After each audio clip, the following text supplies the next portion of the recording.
Hi everybody, hope you're well. This video today is going to be focused on blupping quickly, okay? So if you don't know how to blup already, you need to go and watch the blupping playlist. There's absolutely no point in watching this video if you want to learn how to blup, because this video is not going to show you how to blup. It's going to give you hints and tips on how to blup quickly. Okay, so I've got this knob stripper foal here, and it is a baby, okay? It's a few hours old, so it's just been born, and it hasn't been trained at all, as you can see with the genetics, nothing there. Okay, now if I wanted to blup this foal quickly, there's a couple of things I want to basically take into consideration. I want to firstly take into consideration my resources.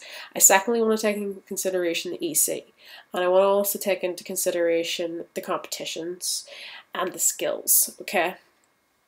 So, right now, if I wanted to get a horse from 0 years old to 10 years old, I need 60 agent points. And as you can see right now, I have 38. So I don't have enough to get this foal to 10, okay? Now 10 is the minimum that you can get a horse to 100 blup, unless you have a certain VIP perk and you use that in the next pack. So if you don't have that VIP perk and you don't have the next pack, it doesn't apply. So with that, whenever I want to get this horse to 100 blup, okay, firstly, I'm going to need those 60 agent points, and if I don't want to use 60 agent points, say I want to use an MA, I would need to have at least 18 agent points and the Morpheus arms, okay? Because you have to get the horse to 3 years old to put the Morpheus arms on. And if I wanted to use a Nix pack, then I could use even less agent points, but at the same time, you're still going to need a certain amount of agent points. And then once you have the Nix pack or the MA, you can just, age it as much as you want once it's on. So you want to make sure first off that you have the resources, that those are in place prior to taking something to bluff quickly. The next thing that can help is the EC, okay? So if you use a Howrse in an EC, and I'm really self-conscious of how I say Howrse thanks to the podcast, if you use a Howrse, okay, it costs 10% less energy to use to do actions with your horse. So if you're training, that can make a big difference. It means you can train a bit faster using a little bit less energy and saves you time. So that's another thing to bear in mind, is having a good EC can really help. The next thing is to do with skills. So if I look down on this horse here in the genetics, okay, and I identify that dressage is the best one here, trot's the second best, and jumping is the third best. So if I highlight those three, so dress, trot, and jumping, I'd want to focus all my attention on getting those skills bolded. I would not focus on stamina, speed, and gallop, okay? Now make sure that you check the horse and the breed, and if it's a crossbred, you want to check and see which one those are, because it is different for everything.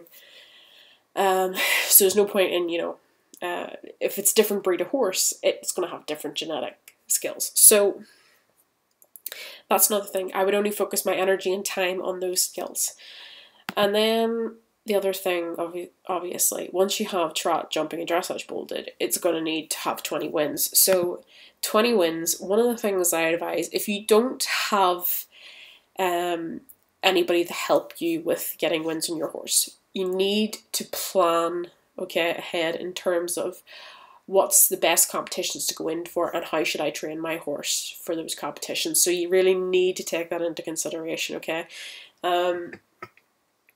There's no point in, going into competitions that are going to have really, really high level skiller horses or divines in them, because the chances of your horse beating those are quite low. So you want to maybe look for lower rookie competitions and things like that, and try and, be aware of the competitions. And if maybe those competitions are quite full today, or maybe another competition area isn't, you could enter those competitions instead. So be aware of competitions, because that's going to be a factor into it. Now, if you have the wonderful benefit of having lovely friends who love to fill for you, okay, or maybe you could ask somebody, because there's some people out there who will help with filling.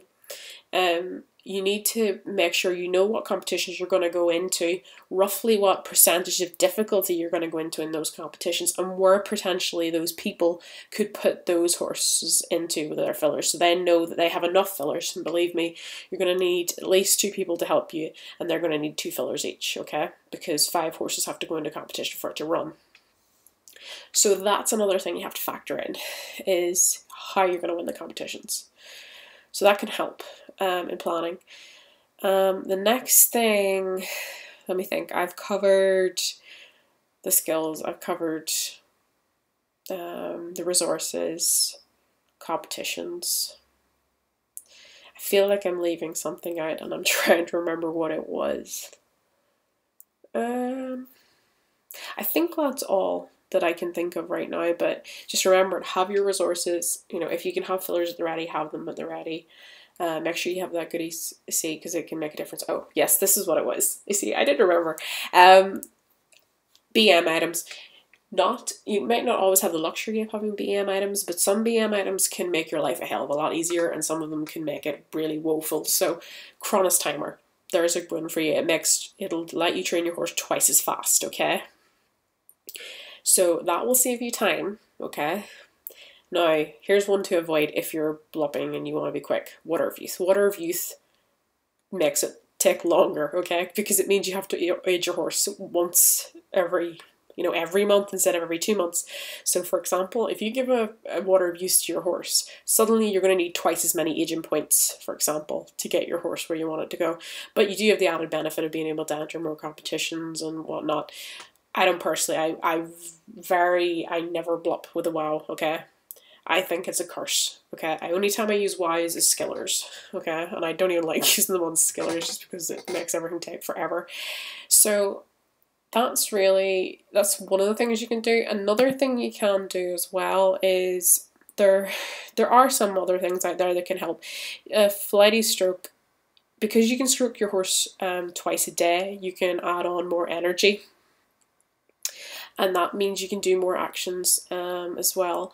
And then the other thing is you can potentially use a Croyus Fortune as well, because it means that it doesn't matter how much energy your horse has. It can go to bed with 0% energy and it won't be sick or die.